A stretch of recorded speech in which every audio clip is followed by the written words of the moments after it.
গল্পটি চাষিদের জীবন নিয়ে সংক্ষেপে লেখা হয়েছে।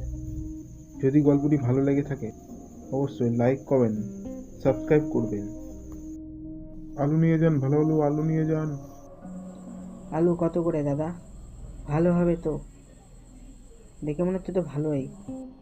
হ্যাঁ হ্যাঁ, ভালো হবে। আপনি নিঃসন্দেহে নিতে পারেন। 40 টাকা কেজি। আমার থেকে 10 টাকা কেজি কিনে এরা 40 টাকা কেজি বিক্রি করছে। আমরা চাষিরা কিভাবে চলবো এইভাবে? চাষি বাড়ি গিয়ে তার বউকে সব ঘটনাগুলি বলতে লাগলো এবং সে বলল, আর তোমাকে আমি এবছরে গয়না কিনে দিতে পারবো না।